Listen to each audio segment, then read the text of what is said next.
ونشهد أن محمدًا عبده ورسوله. إن الله وملائكته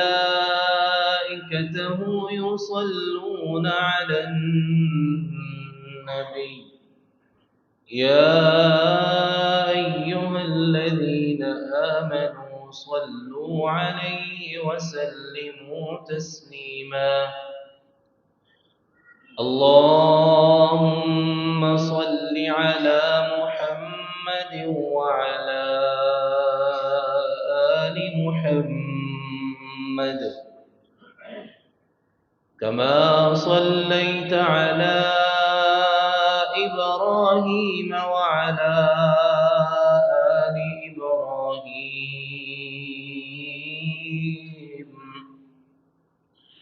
إنك حميد مجيد. اللهم بارك على محمد وعلى آل محمد كما باركت على إبراهيم وعلى آل إبراهيم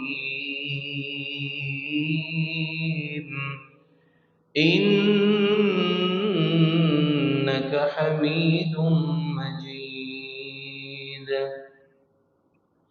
يا أيها الناس اتقوا ربكم الذي خلقكم من نفس واحدة وخلق منها زوجها وبث منهما رجالا كثيرا ونساء واتقوا الله الذي تساءلون به والأرحام إن الله كان عليكم رقيبا. يا أيها الذين آمنوا اتقوا الله حق تقاته ولا تموتن إلا وأنتم مسلمون.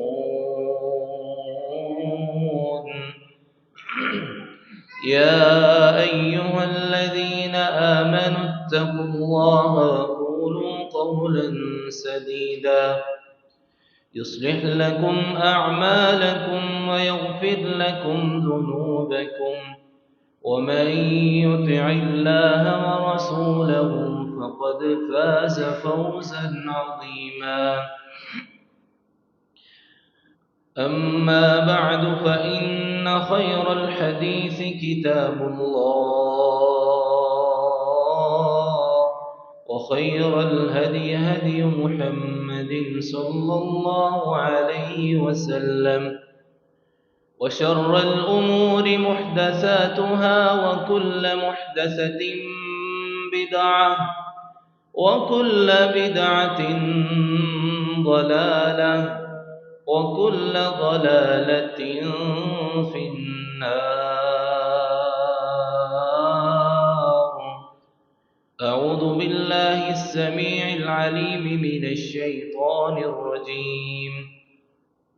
بسم الله الرحمن الرحيم. لقد من الله على المؤمنين إذ بعث فيهم رسولا من أنفسهم يتلو عليهم آياته ويزكيهم ويعلمهم الكتاب والحكمة وإن كانوا من قبل لفي ضلال مبين. وقال النبي صلى الله عليه وسلم: نذر الله امرأ سمع مقالتي فحفظها ووعاها وعدها فرب حامل فقه غير فقيه. رواه البخاري ومسلم. رب اشرح لي صدري ويسر لي أمري واحلل عقدة من لساني يفقه قولي. علم الإنسان ما لم يعلم. رب زدنا علما. وأفوض أمري إلى الله. لا حول ولا قوة إلا بالله.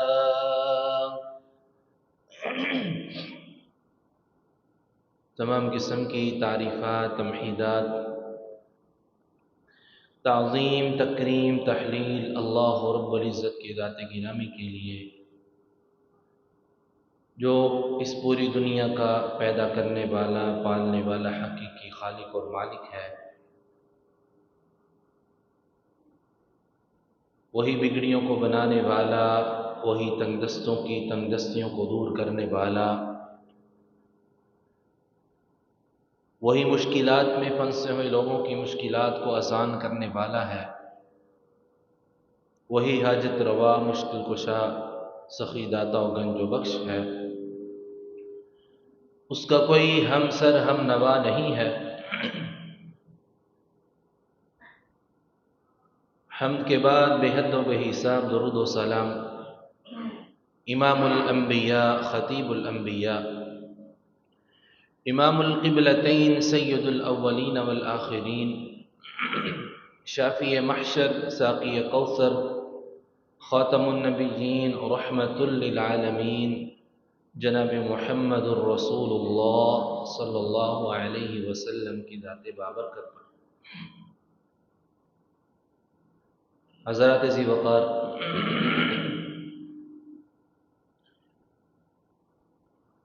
یہ جو دور گزر رہا ہے، انتہائی جدیدیت کا زور ہے، اور اس دور کے اندر کئی طرح کے فتنے بھی ابھر رہے ہیں، اور نبی علیہ الصلوۃ والسلام نے غالباً اسی دور کے بارے میں فرمایا تھا کہ ایک ایسا دور بھی آئے گا کہ جو کوئی بھی اس دور کو پائے گا اور کسی فتنے کے اندر جھانک کر دیکھے گا، اس کا مطلب، مقصود فتنہ دیکھنا ہے کہ یہاں ہو کیا رہا ہے،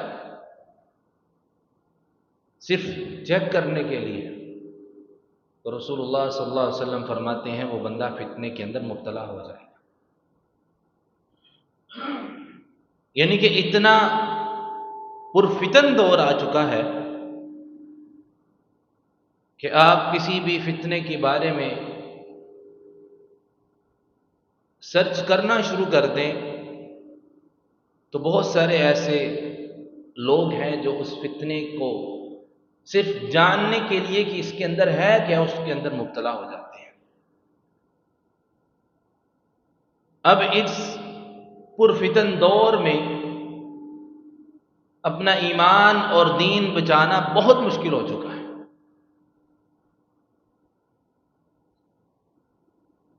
اور پڑھے لکھے ان پڑھ دونوں ہی فتنے کے اندر مبتلا ہوتے جا رہے ہیں۔ لیکن جب انسان شرعی علوم سے روگردانگی کرتا ہے، صحیح راستے سے ہٹ کر چلتا ہے، جب وہ کسی اور راستے کی طرف جاتا ہے تو اللہ خود فرماتے ہیں نُوَلِّهِ مَا تَوَلَّى، ہم اسے اسی کی طرف پھیر دیتے ہیں، وَنُصْلِهِ جَهَنَّمَ وَسَاءَتْ مَصِيرًا، اور ہم اسے جہنم کی طرف دھکیل دیتے ہیں۔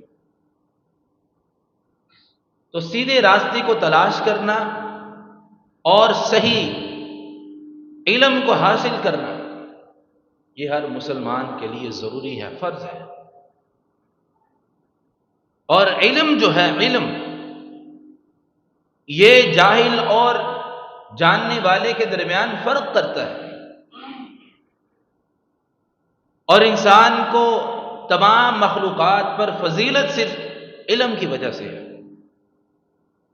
ورنہ فرشتے انسانوں سے زیادہ عبادت گزار ہیں۔ کہ جن کا دنیا میں آنے کا مقصد صرف اور صرف عبادت ہے، وہ عبادت کے علاوہ کچھ نہیں کرتے.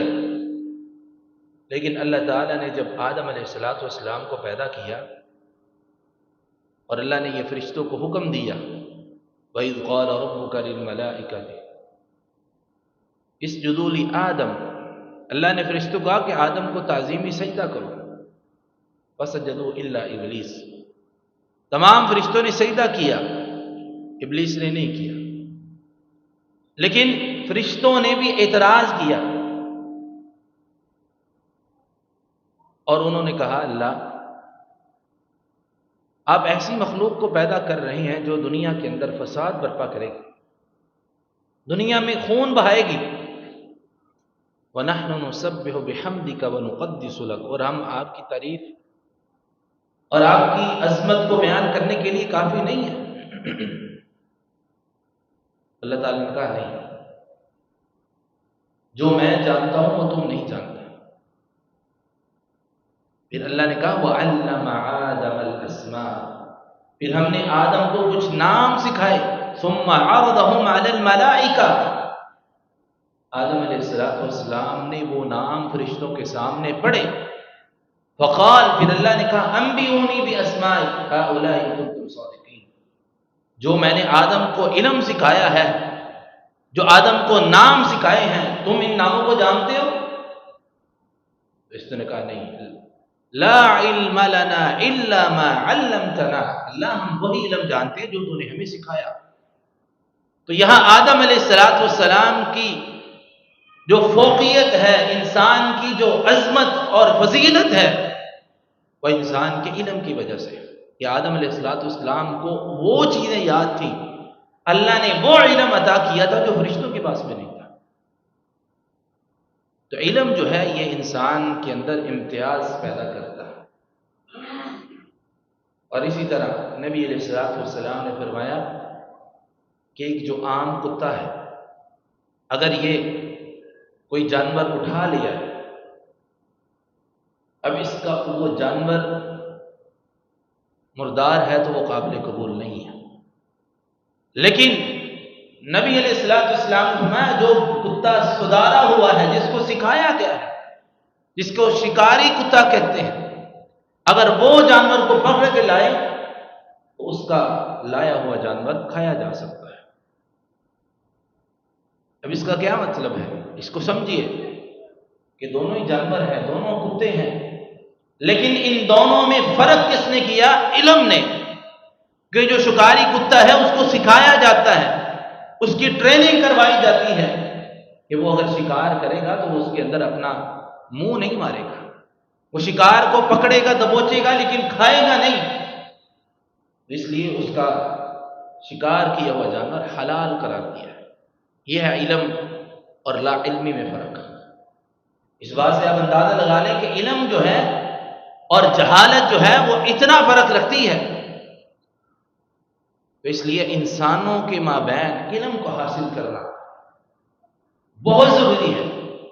اور علم جو ہے یہ کیوں حاصل کرنا چاہیے، اور دینی علم جو ہے یہی کیوں ضروری ہے؟ کیونکہ رسول اللہ صلی اللہ علیہ وسلم نے فرمایا کہ ہر مسلمان کے لیے علم حاصل کرنا فرض قرار دیا گیا ہے. علم جو ہے یہ ضروری قرار دیا گیا ہے. اب یہ علم کون سا ہے؟ یہ علم دینی علم مراد ہے. العلم سے مراد دینی علم ہے، یہ ضروری ہے. دنیاوی علم بھی ہونا چاہیے، اس میں کوئی قباحت نہیں ہے، لیکن یہ علم زیادہ ضروری ہے. اگر یہ علم نہیں ہوگا تو اس علم کے بغیر انسان اپنے رب کو پہچاننے سے قاصر ہو جاتا ہے. اور اسی لیے اللہ تعالیٰ نے قرآن کریم کے 70,000 سے زائد 78,000 الفاظ میں سے اور 6,000 آیات میں سے جو سب سے پہلی آیات رسول اللہ صلی اللہ علیہ وسلم پر نازل فرمائی، وہ آیات اللہ تعالیٰ نے اقرا سے شروع کی. اقرا بسم ربک الذی خلق، اے نبی پڑھیے اپنے اس رب کے نام سے جس نے آپ کو پیدا کیا. اب سب سے پہلی جو وحی نازل ہوئی وہ علم سے شروع ہوئی، اس کی ابتدا علم سے ہوئی. خلق الانسان من علق، جس نے انسان کو ایک خون کے لوتھڑے سے پیدا کیا۔ اقرأ وربک الاکرم، اے نبی پڑھیے کہ آپ کا رب بہت زیادہ کریم ہے۔ الذی علم بالقلم، جس نے قلم کا علم سکھایا، قلم کے بارے میں بتایا کہ قلم کیا چیز ہے، اس کو کیسے لکھا جاتا ہے۔ علم الانسان ما لم يعلم، اور انسان کو وہ کچھ سکھایا جو وہ نہیں جانتا تھا۔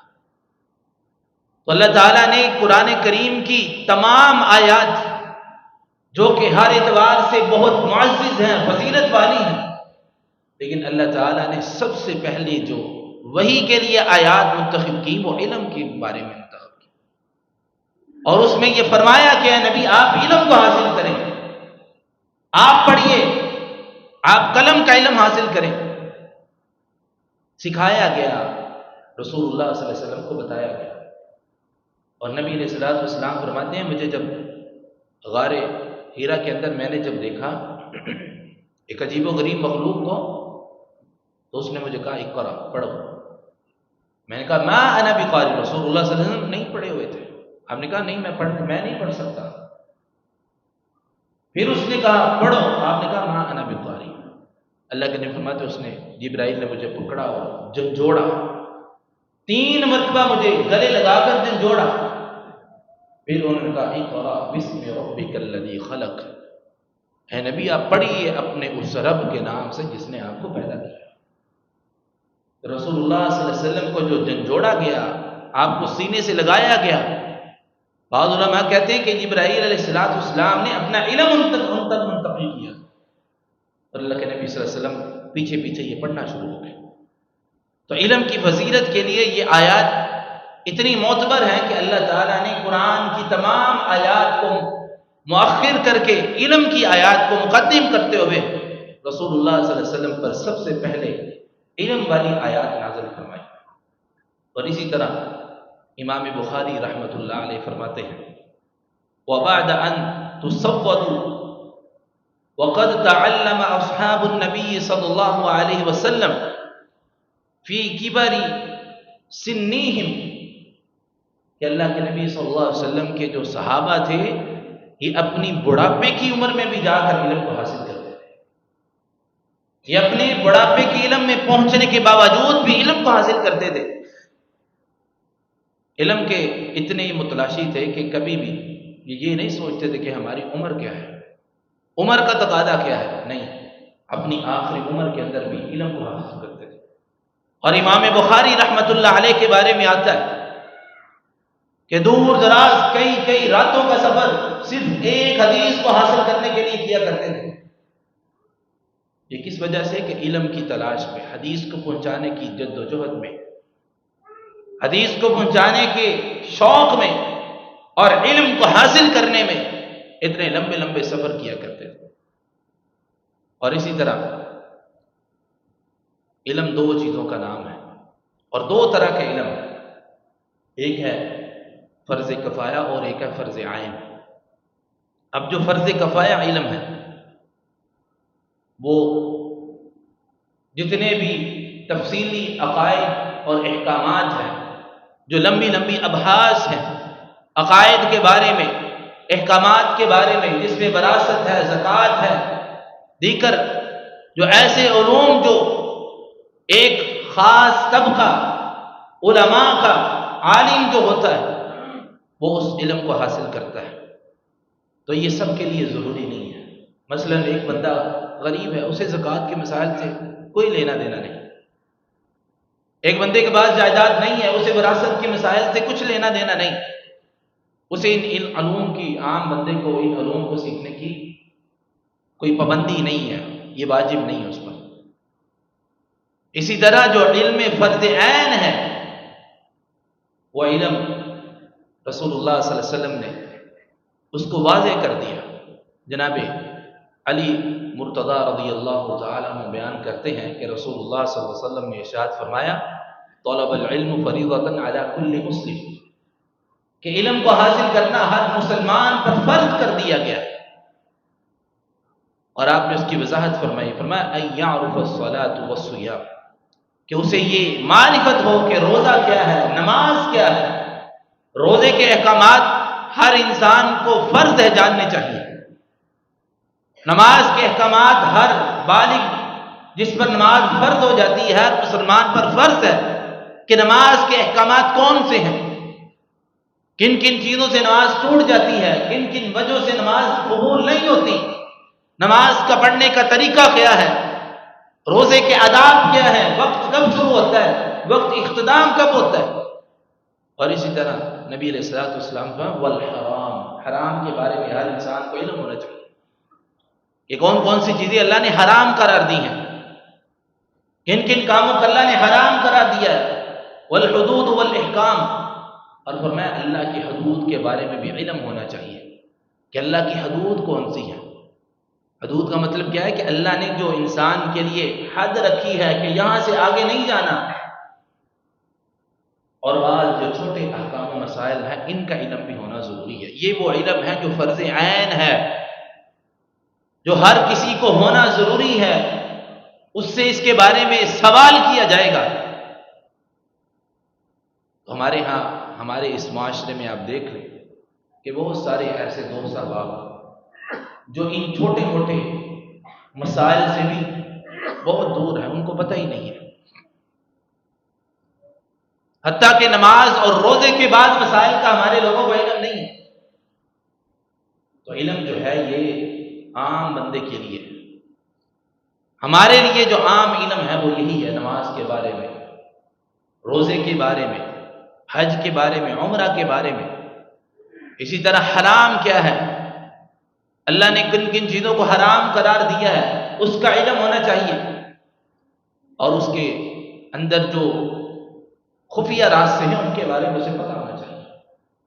اسی طرح اللہ کی حدود کیا ہے، اللہ کی حدود کو پامال نہیں کرنا، اسے علم ہونا چاہیے، اور چھوٹے موٹے احکام و مسائل کو علم جو ہے یہ انسان کو زندگی کا اصل مقصد ہے۔ اللہ نے فرمایا وَمَا خَلَقْتُ الْجِنَّ وَالْإِنسَ إِلَّا لِيَعْبُدُونَ، ہم نے انسانوں اور جنوں کو سوائے اپنی عبادت کسی اور کام کے لیے پیدا ہی نہیں کیا۔ اب جس بندے کے پاس علم ہے وہی عبادت کر سکتا ہے، جس کے پاس علم نہیں وہ عبادت نہیں کر سکتا۔ اب ہندوؤں کے پاس جا کے دیکھیں، وہ غیر اللہ کے سامنے اپنے سر کو جھکاتے ہیں، عیسائی نعوذ باللہ اللہ کے نبی کو، عیسیٰ کو اللہ کا بیٹا قرار دیتے ہیں، سکھ ہیں، باقی جتنے مذاہب ہیں، ان کے پاس دین کا علم نہیں ہے، اس وجہ سے یہ گمراہ ہیں۔ تو اللہ تعالیٰ کی پہچان کے لیے کہ عبادت کس کی جائے، بندگی کس کی کرنی چاہیے، اس کے لیے دین کا شرعی علم ہونا ضروری ہے، اور جب یہ علم ہوگا تب انسان اللہ کی عبادت کر سکے گا۔ تو اس لیے عبادت کس کی کرنی چاہیے، اللہ کی، یہ علم کیسے آئے گا؟ سیکھنے سے۔ یہ کہاں سے پتہ چلے گا؟ رسول اللہ صلی اللہ علیہ وسلم کے فرامین سے، قرآن سے پتہ چلے گا، وگرنہ ہم کیسے کر سکتے ہیں اللہ کی عبادت، ہمیں یہ کیسے پتہ چلے؟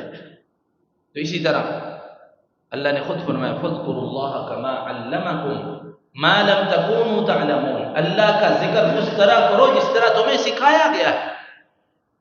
اللہ نے جو تمہیں علم دیا ہے، جو تمہیں طریقہ بتایا ہے، رسول اللہ صلی اللہ علیہ وسلم کے فرامین کے مطابق اللہ کا ذکر کرو۔ ما لم تکونوا تعلمون، تم اس سے پہلے جاننے والے نہیں تھے، کیونکہ جب حج مکمل ہو جاتا تو بعض ابتدائی اسلام میں صحابہ کرام اپنے بڑوں کو یاد کرنا شروع کر دیتے، تو اللہ نے روکا کہ تم نے اپنے بڑوں کو یاد نہیں کرنا، بلکہ تم نے مجھے یاد کرنا ہے، اور اتنا یاد کرنا ہے کہ جس طرح تم اپنے بڑوں کو یاد کرتے ہو اس سے زیادہ میرا ذکر کرنا ہے۔ تو اللہ نے یہ طریقہ سکھا دیا کہ اللہ کو یاد کیسے کرنا ہے، اللہ کا ذکر کیا ہے۔ تو یہ علم ہے، جس کو علم نہیں ہے وہ اللہ کا ذکر نہیں کر سکتا۔ اور اس کے بعد امام بخاری رحمۃ اللہ علیہ نے باب باندھا ہے اس آیت کے بارے میں۔ باب کیا ہے؟ باب العلم قبل القول والعمل، باب ہے علم سب سے پہلے ہے قول اور عمل کے، سب سے پہلے علم ہے، قول اور عمل کے پہلے علم ہے، عمل بعد میں ہے، قول بعد میں ہے، لیکن سب سے پہلے علم ضروری ہے۔ اور انہوں نے اس باب کے تحت آیت جو لائی ہے وہ یہ ہے فَعْلَمْ أَنَّهُ لَا إِلَهَ إِلَّا اللَّهُ، کہ جان لو اللہ کے سوا کوئی معبود نہیں ہے۔ اب یہ علم ہے، اللہ نے یہ علم سکھایا ہے کہ علم وہ ہے کہ جو بندہ یہ جان لیتا ہے کہ اللہ کے سوا کوئی معبود نہیں ہے، اگر اسے یہ علم نہیں ہوتا وہ کئی اور خداؤں کی پوجا کرنا شروع کر دیتا ہے، کئی اور خداؤں کے سامنے اپنے سر کو جھکانا شروع کر دیتا ہے، کئی اور معبودوں کو اپنا خدا مان لیتا ہے۔ تو اللہ فرماتے کل قیامت کے دن جو علم نہیں حاصل کرتے تھے، جو اس پر توجہ نہیں دیتے تھے، کل قیامت کے دن یہ خود کہیں گے وَقَالُوا لَوْ كُنَّا نَسْمَعُ، اے کاش کہ ہم نے سنا ہوتا، او نعقل، ہم نے اس علم پر توجہ دی ہوتی، سمجھا ہوتا، ما كُنَّا فِي أَصْحَابِ السَّعِيرِ، تو آج ہم جہنم والے نہ ہوتے، آج ہم جہنم میں جانے والے نہ ہوتے۔ تو علم جو ہے انسان کو سیدھے راستے کی طرف لے کے جاتا ہے، علم جو ہے یہ انسان کو صحیح راستے کی رہنمائی کرتا ہے۔ تو آپ دیکھیے کہ راسخ العلم جو علماء ہیں، جو صحیح پائے کے محدثین ہیں، وہ گزرتے جا رہے ہیں، ان کی سیٹیں خالی ہوتی جا رہی ہیں، اور ان کے بعد جو آنے والے لوگ ہیں وہ ان جیسے نہیں ہیں۔ اس کی وجہ یہی ہے کہ نبی علیہ السلام نے فرمایا تھا کہ علم اس لیے بھی حاصل کرنا ہے، یہ وہ دور ہمارا، یہ دور ہے، یہ وہی دور ہے کہ علماء ہم سے جا رہے ہیں، دور ہو رہے ہیں، اللہ ان کو اپنے پاس بلا رہا ہے، اور پیچھے ہمارے پاس لوگ نہیں بچے، ایسے راسخ علماء ہمارے پاس اب پیچھے باقی بہت کم ہے۔ اس کی وجہ یہی ہے کہ ہم دینی تعلیم کو ترجیح نہیں دیتے، اور رسول اللہ صلی اللہ علیہ وسلم نے ارشاد فرمایا تھا کہ اللہ تعالیٰ جب علم کو اپنے پاس بلائے گا تو اللہ علم کو ختم نہیں کرے گا، علم کو قبض نہیں کرے گا، بلکہ نبی علیہ الصلوۃ والسلام فرماتے ہیں ان اللہ لا يقبض العلم انتزاعا ينتزع من العبادہ، اللہ تعالیٰ بندوں کے سینوں سے علم کو قبض نہیں کرے گا۔ اللہ ایسے نہیں کرے گا کہ انسان کے دل کے اندر علم تھا اللہ اسے بلا دے، نہیں، ایسا نہیں ہوگا، بلکہ رسول اللہ صلی اللہ علیہ وسلم فرماتے ہیں وَلَٰكِن يَقْبِضُ الْعِلْمَ يَقْبِضِ الْعُلَمَاء، بلکہ اللہ تعالیٰ علم ایسے قبض کرے گا، اللہ تعالیٰ اپنے علماء کو، نیک بندوں کو، علم والوں کو اپنے پاس بلا لے گا۔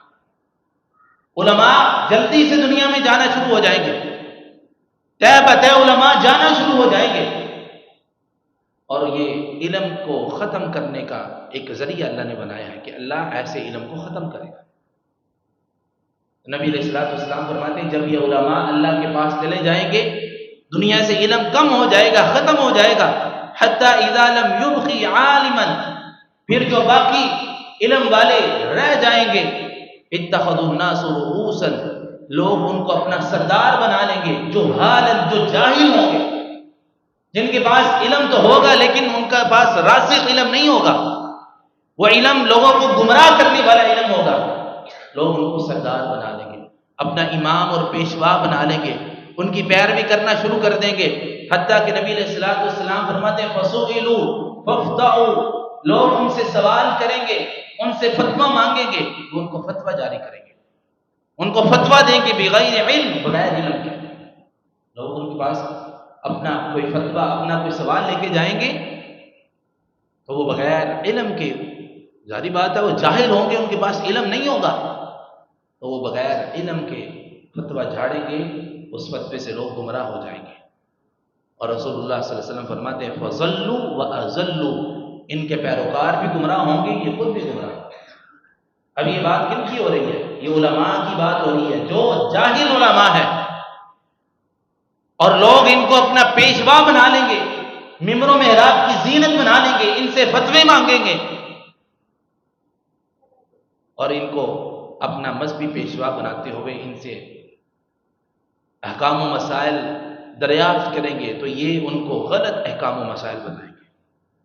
مثال کے طور پہ آج کے کچھ ایسے علماء بھی ہیں جو اسلامی بینکاری کے نام پہ فتوے جاری کر دیتے ہیں، سودی لین دین کے لیے فتویٰ جاری کر دیتے ہیں، تحقیق نہیں کرتے، یا ان کو علم نہیں ہوتا، تو یہ ایک اس کی شکل ہے۔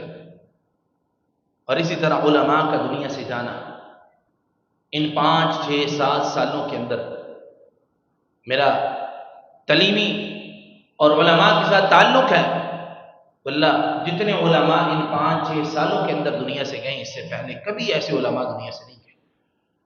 ہمارے خود ذاتی میرے اساتذہ میں سے کئی علماء ایسے ہیں جو جلدی سے دنیا سے چلے گئے، اور ان کی کمی کوئی پوری نہیں کر سکا، کیونکہ اس جیسا علم حاصل کرنے والے اب لوگ باقی نہیں رہے۔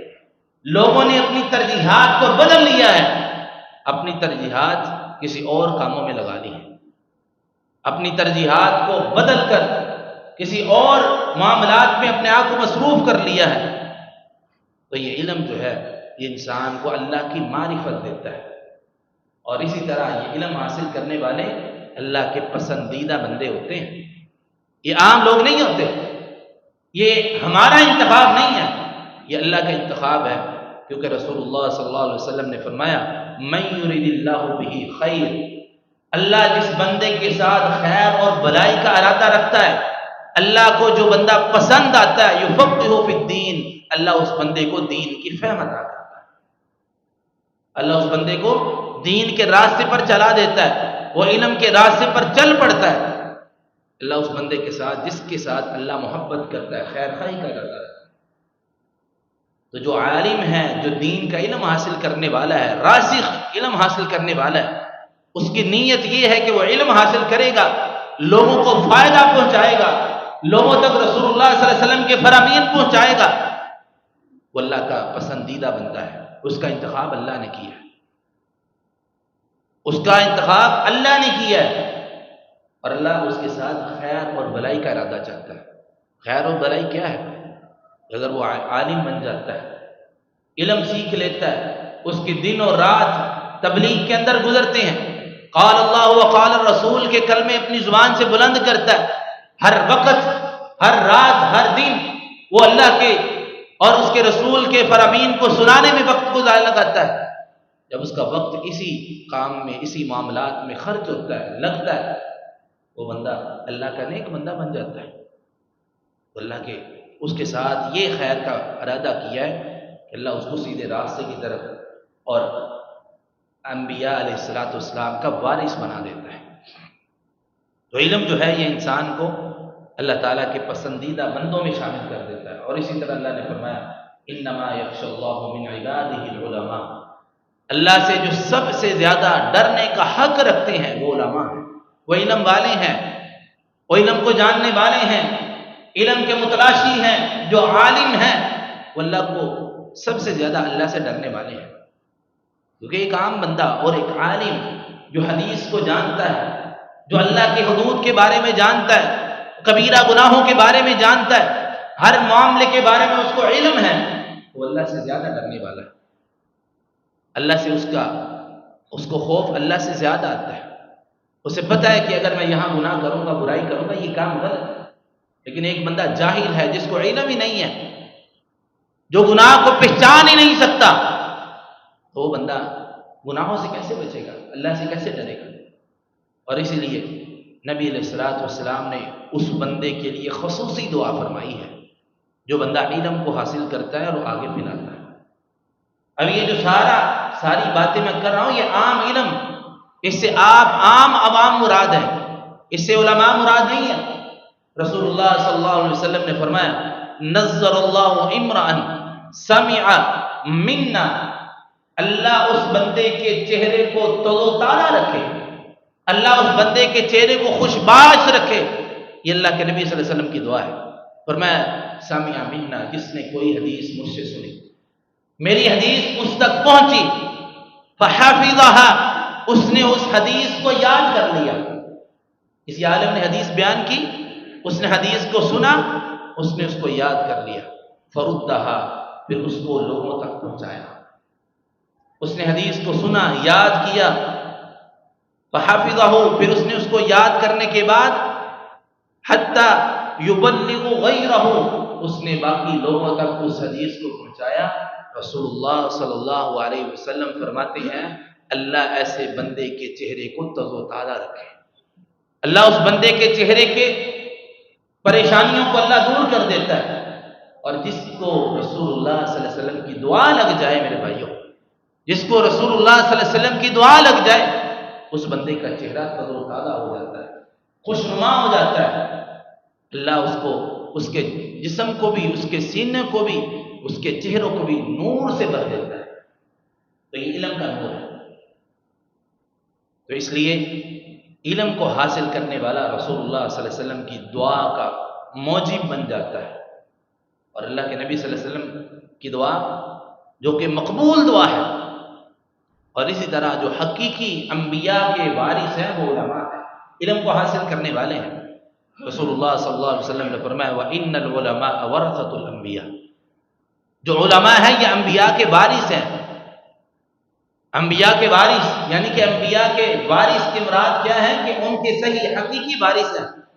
فرمایا وَإِنَّ الْأَنْبِيَاءَ لَمْ يُوَرِّثُوا دِينَارًا، انبیاء اپنی وراثت میں دینار نہیں چھوڑا کرتے، وَلَا دِرْهَمًا، نہ ہی وہ درہم اپنی وراثت میں چھوڑتے ہیں، وَرِثُوا الْعِلْمَ، ان کا جو ان کی وراثت ہے وہ علم ہوا کرتی ہے۔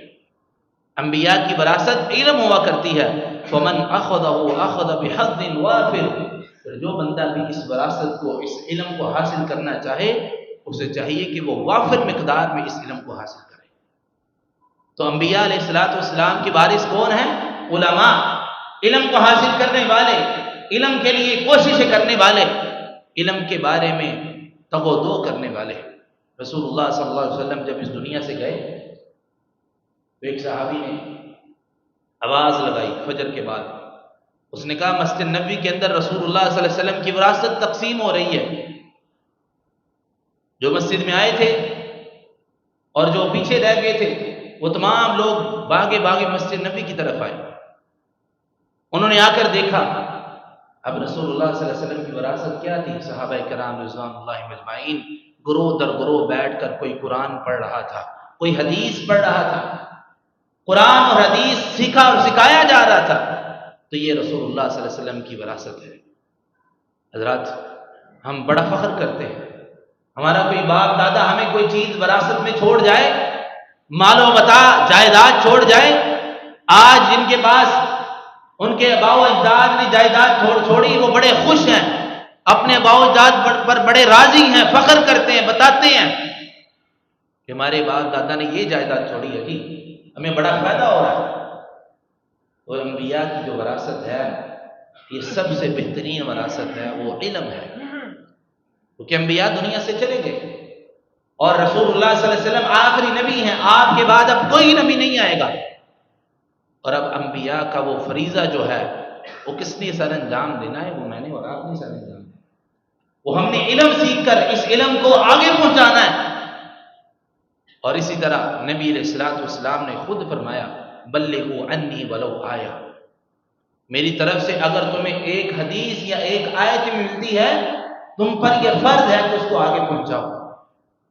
اس لیے ہم میں سے ہر کوئی اس فریضہ کے لیے اسے لازم ہے کہ وہ اس کام پر چلے، اس فریضے کو سر انجام دے۔ اور جس طرح اللہ تعالیٰ نے قرآن کریم میں فرمایا کنتم خیر امۃ اخرجت للناس، تم ایک بہترین امت ہو، لوگوں میں سے نکالے گئے ہو، تأمرون بالمعروف، تم لوگوں کو نیکی کا حکم دینے والے ہو، وتنہون عن المنکر، اور تم برائی سے لوگوں کو روکنے والے ہو۔ اب اللہ نے یہاں انبیاء علیہ السلام کے بعد ایک امت کا ذکر کیا، اس سے مراد میں اور آپ، ہم سب پر یہ واجب اور فرض ہے کہ ہم برائی سے روکیں، اچھائی کا علم دیں، لوگوں کو رسول اللہ صلی اللہ علیہ وسلم کی تعلیمات کے بارے میں آگاہ کریں۔ حتیٰ کہ نبی علیہ السلام نے جو فرمایا کہ بلغوا عنی ولو آیا، اگر تمہیں ایک آیت بھی نبی علیہ السلام سے ملتی ہے تم نے اس آیت کو آگے پہنچانا ہے، تم پر یہ حق ہے، تم پر یہ واجب ہے۔ اب اندازہ لگائیے کہ ہم کہاں کھڑے ہیں۔ اور اسی طرح اللہ تعالیٰ نے قرآن کریم میں خود ارشاد فرمایا کہ یؤتی الحکمت من یشاء، اللہ جسے چاہتا ہے حکمت عطا کرتا ہے۔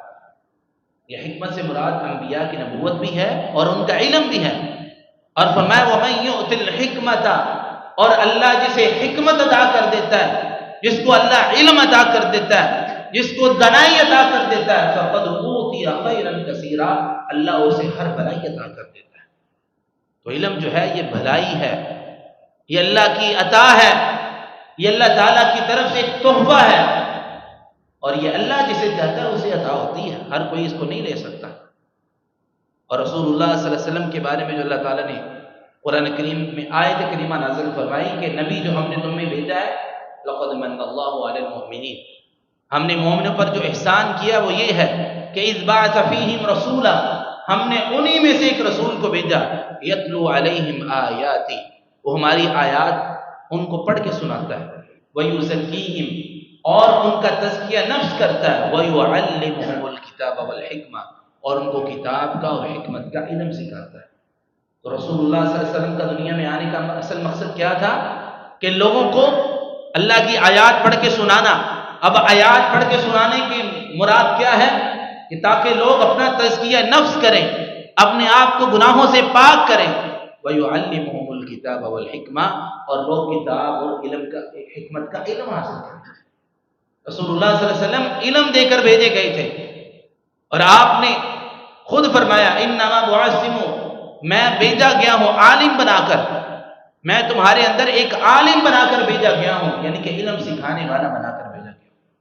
اب جو علم حاصل نہیں کرتا رسول اللہ صلی اللہ علیہ وسلم کی اس فرامین سے منہ موڑ لیتا ہے۔ تو حضرات، علم جو ہے صحیح علم وہ دینی علم ہے جس کو حاصل کرنا فرض ہے، لازم ہے۔ باقی دنیاوی فنون علم حاصل کرنے میں کوئی قباحت نہیں ہے، لیکن جو بندہ دنیاوی علم حاصل کرتا ہے، جتنی مرضی بڑی اس کے بعد ڈگری ہے، پی ایچ ڈی ڈاکٹر ہے، ایسی ڈگری اس کے پاس موجود ہے کہ وہ ڈگری کبھی کسی نے حاصل نہیں کی، ایسے مضمون میں اس نے پی ایچ ڈی کر رکھی ہے جو کسی نے نہیں کی، یہ اس کا اعزاز ہے، اس کو سراہنا چاہیے۔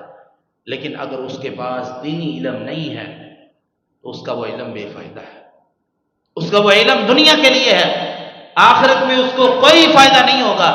آخرت کے لیے جو علم ہے وہ یہی ہے، العلم، وہ دین کا علم ہے۔ اور اس علم کو حاصل کرنے والے اللہ کے نیک بندے جو جب علم کو حاصل کرتے ہیں، جب وہ حدیث کو سنتے ہیں، قرآن کی آیات کو سنتے ہیں، تفسیر کا کلاسز میں جا کے تفسیر کو پڑھتے ہیں، رسول اللہ صلی اللہ علیہ وسلم نے ان کے بارے میں کیا فرمایا؟ فرمایا وَمَا اجْتَمَعَ قَوْمٌ فِي بُيُوتٍ مِّن بُيُوتِ اللَّهِ، جب کوئی قوم یا کوئی لوگ، کوئی گروہ، کوئی کلاس، کچھ لوگ بیٹھ کر اللہ کے گھروں میں سے کسی گھر میں اللہ کے دین کو سیکھتے ہیں، اور وہ وہاں ایک دوسرے کے ساتھ حدیث کا تکرار کرتے ہیں، یتلون کتاب اللہ، اللہ کی کتاب کو پڑھتے ہیں، قرآن کو پڑھتے ہیں، حدیث کو پڑھتے ہیں، تفسیر کو پڑھتے ہیں، وَيَتَدَارَسُونَ بَيْنَهُمْ، اور آپس میں ایک دوسرے کو سکھاتے ہیں، درس و تدریس کرتے ہیں۔ اس سے مراد مدارس بھی ہیں، اور عام ایک گروہ ایک جگہ پہ قرآن کی کلاس مسجدوں کے اندر اس طرح ہوتی ہیں، یہ گھروں کے اندر کوئی قرآن کی کلاس لیتا ہے، اس سے یہ بھی مراد ہے۔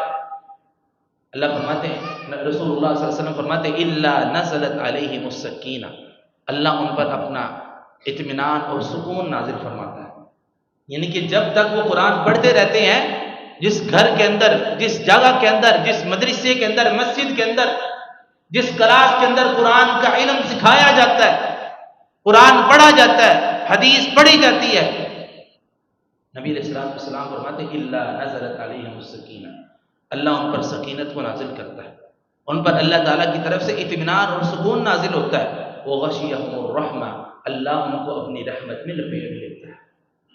کتنا زیادہ مقام ہے کہ اللہ ان لوگوں کو اپنی رحمت میں لپیٹ لیتا ہے، وَحَفَظْتُهُمُ الْمَلَائِكَةُ، اور فرشتے بھی اس مجلس کو گھیر لیتے ہیں، فرشتے اس مجلس کے پاس آ کر اس مجلس کو گھیر لیتے ہیں، پروٹوکول ہے یہ ان کا پروٹوکول ہے کہ اللہ ان پر سب سے پہلے اللہ ان پر سکون نازل فرماتا ہے، پھر اللہ ان پر اپنی رحمتیں نازل فرماتا ہے، اور پھر فرشتے اس مجلس کو گھیر لیتے ہیں، ذکرہم اللہ فی من عندہ، اور ان لوگوں کا ذکر اللہ کے پاس کیا جاتا ہے۔ کیا مطلب؟ اللہ کے پاس فرشتہ جا کے بتاتا ہے کہ اللہ فلاں جامع مسجد محمدی کے اندر علی ٹاؤن بابا چک میں کچھ لوگ بیٹھ کر تیرا دین کا علم سیکھ رہے تھے، وہ قال اللہ قال رسول کی آوازیں بلند کر رہے تھے، وہ سیکھنے کے لیے آئے تھے۔ اللہ کے پاس، اللہ کے عرش میں اگر ہمارا ذکر ہو جائے، اس سے بڑھ کر اعزاز والی بات اور کیا ہے؟ تو یہ کن کو ملے گا؟ جو اللہ کی کتاب کو سیکھتے ہیں، قرآن کو سیکھتے ہیں، حدیث کو سیکھتے ہیں۔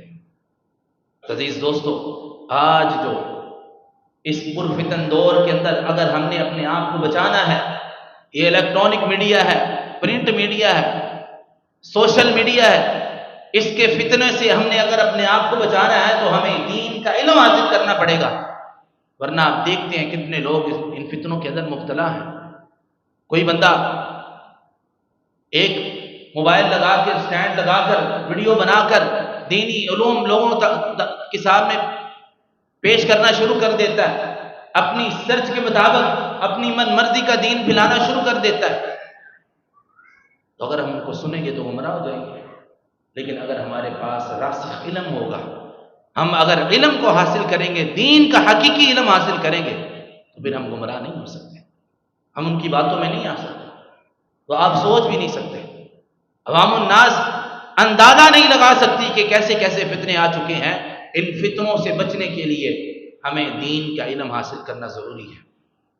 اور نبی علیہ الصلوۃ والسلام نے فرمایا، من جاء مسجدی ھذا، جو کوئی بھی اس مسجد کے اندر، یعنی کہ مسجد نبی کے اللہ کے نبی صلی اللہ علیہ وسلم نے بیان کیا کہ جو کوئی میری اس مسجد میں آئے، لم یأتی الا بخیر یتعلمہ، کہ وہ اس نیت سے آئے کہ وہ یہاں آ کے علم سیکھے گا، او یعلمہ، یا وہ سکھائے گا، وہو بمنزلۃ المجاہد فی سبیل اللہ، رسول اللہ صلی اللہ علیہ وسلم فرماتے ہیں وہ ایسے ہی ہے کہ جس طرح وہ اللہ کے راستے میں جہاد کر رہا ہے۔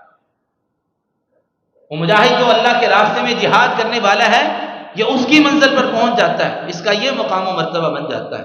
تو اس لیے میرے بھائیوں، یہ علم جو ہے یہ انسان کو دنیا میں بھی فائدہ دیتا ہے اور آخرت میں بھی یہ فائدہ دے گا۔ اور رسول اللہ صلی اللہ علیہ وسلم نے فرمایا کہ انسان جب دنیا سے چلا جاتا ہے، فوت ہو جاتا ہے، دنیا سے ہر عمل اس کا کاٹ دیا جاتا ہے، جو وہ دنیا میں کرتا رہا اس کو اب کوئی عمل نہیں پہنچتا۔ فرمایا الا من ثلاث، تین اعمال۔ فرمایا اذا مات الانسان انقطع عمله، جب انسان فوت ہو جاتا ہے، انقطع عنہ عمل، اس کے اعمال کاٹ دیے جاتے ہیں، منقطع کر دیے جاتے ہیں، الا من ثلاث، مگر تین اعمال ایسے ہیں جو باقی رہتے ہیں، جن کا اجر اسے پہنچتا رہتا ہے۔ اور بعض لوگ جب دنیا سے جاتے ہیں، فوت ہوتے ہیں، رسول اللہ صلی اللہ علیہ وسلم فرماتے ہیں کہ نامہ اعمال میں وہ جہنمی لکھے ہوتے ہیں، لیکن وہ اپنے علم جو انہوں نے پھیلایا ہوتا ہے اس کے صدقہ جاری کی وجہ سے اللہ ان کو جنتیوں میں شامل فرما دیتا ہے۔ تو فرمایا تین ایسے اعمال ہیں جو انسان کے مرنے کے بعد بھی کام آتے ہیں۔ فرمایا الا من صدقۃ جاریہ، سب سے پہلا عمل جو اس نے صدقہ جاریہ کیا، اللہ کے راستے میں کوئی مال خرچ کیا، کوئی مال اس نے اللہ کے راستے میں خرچ کیا، جب تک اس کا صدقہ جاریہ وہ چلتا رہتا ہے، لوگ اس کو عمل کرتے رہتے ہیں، آگے پہنچاتے رہتے ہیں۔ یعنی کہ کوئی بھی اس نے نیک کام کیا، پبلک پلیس پر اس نے درخت لگا دیا، واٹر کولر لگا دیا، جب تک وہ واٹر کولر لگا رہے گا لوگ پانی پیتے رہیں گے، جب تک وہ درخت لگا ہے لوگ سایہ لیتے رہیں گے۔ رسول اللہ صلی اللہ علیہ وسلم فرماتے ہیں اس بندے کے مرنے کے بعد بھی اس کو یہ اجر پہنچتا رہے گا۔ اور آگے دوسرا عمل فرمایا او علم ینفع بہ، اور وہ علم ینفع بہ جس سے وہ لوگوں کو فائدہ پہنچاتا رہا، اس نے وہ علم لوگوں تک پہنچایا، رسول اللہ صلی اللہ علیہ وسلم کی تعلیمات پہنچائی، آپ کے فرامین لوگوں کو بتائے، کسی کو نماز کی تلقین کر دی، کسی کو روزے کے مسائل بتا دیے، کسی کو برائی سے روک دیا، گناہ کے بارے میں بتا دیا کہ بھائی یہ گناہ، اسے رک جاؤ۔ جب تک وہ اس عمل کو کرتا رہے گا، رسول اللہ صلی اللہ علیہ وسلم فرماتے ہیں اس بندے کو قیامت تک، اگر وہ عمل جاری ہے تو اس کو قیامت تک اس کا اجر پہنچتا رہے گا۔ اور آگے آخری عمل رسول اللہ صلی اللہ علیہ وسلم فرمایا او ولد صالح یدعو له، اور ایک آخری عمل یہ ہے جو تیسرا عمل جو باقی رہتا ہے، اس انسان کی نیک اولاد جو اس کے مرنے کے بعد اس کے لیے دعا کرتی ہے۔ حضرات یہ تین کام ہمیں کرنے ہیں، ان تین کاموں میں ہمیں ضرور کرنا ہے اگر ہمیں اپنے لیے عمل جاری رکھنے ہیں کہ ہم دنیا میں رہیں اور دنیا سے جائیں تو ہمیں یہ عمل پہنچ رہے، ہماری نیکیوں میں اضافہ ہوتا رہے، تو پھر صدقہ جاریہ کریں اپنی استطاعت کے مطابق، ایسا کام جو جاری رہنے والا ہو، کوئی ایسا کام شروع کر دیں کہ جس کو لوگ دیکھتے شروع کر دیں۔ آپ ترغیب دلائیں، آپ کی ترغیب دلانے سے وہ کام شروع ہو گیا، آپ کے کچھ خرچ کرنے سے وہ کام شروع ہو گیا۔ جب تک وہ کام ہوتا رہے گا دنیا میں بھی اور آخرت میں بھی آپ کو اجر پہنچتا رہے گا۔ اور دوسری چیز جو آپ نے لوگوں کو علم سکھایا، نیک علم، دینی علم، اچھی بات سکھائی، لوگوں کو گناہوں سے روکا، نیکی کی طرف لگایا، جب تک وہ بندہ نیکی کرتا رہے گا آپ کو اس کا اجر پہنچتا رہے گا۔ اور تیسری چیز اپنی اولادوں کو نیک بنائیں، اپنی اولادوں کو دین کا علم سکھائیں۔ یہ نہ ہو کہ آپ کے جانے کے بعد آپ کی اولاد کو دعا کرنے کا طریقہ نہ آتا ہو، آپ کے جانے کے بعد آپ کی اولاد کو قرآن پڑھ کر آپ کو بخشوانے کا طریقہ نہ آتا ہو، وہ جا کر مدارس کے چکر لگاتا پھرے، لڑکے ڈھونڈ کر لاتا پھرے۔ نہیں، اتنا تو اپنی اولاد کو علم سکھا دیں تو کم از کم آپ کے لیے آپ کے جانے کے بعد دعائیں کر سکے، دعائیں خیر کر سکے، وہ جنازے میں دعا تو پڑھ سکے، آپ کو بخشوا تو سکے۔ تو اس لیے یہ 3 عمل ضرور کریں۔ تو اس وجہ سے اس موضوع کا انتخاب کیا گیا ہے کہ جو فتنیاں آج کل ابھر رہے ہیں یہ انتہائی پرفتن دور ہے، اور ان فتنوں کے اندر بڑے بڑے لوگ گمراہ ہو رہے ہیں، تو وہ بندہ بچ جاتا ہے ان فتنوں سے جو صحیح علم کو حاصل کرنے والا ہے، جو راسخ علم رکھنے والا ہے، جو صحیح طریقے سے رسول اللہ صلی اللہ علیہ وسلم کے فرامین پر عمل کرنے والا ہے، جسے پتہ ہے کہ یہ بات، یہ کام یہ غلط ہے، جسے پتہ ہے کہ بینک اگر سودی کاروبار کرتا ہے، لین دین کرتا ہے، وہ بینک کی طرف جانے کی کوشش ہی نہیں کرتا، اس کا ذہن ہی اس طرف جاتا۔ تو اس لیے اپنے آپ کو ان معاملات سے بچانے کے لیے دین کا علم حاصل کرنا بہت ضروری ہے۔ اللہ تعالیٰ سے دعا ہے جو کہا جو سنا اللہ اس پر عمل کی توفیق عطا فرمائے۔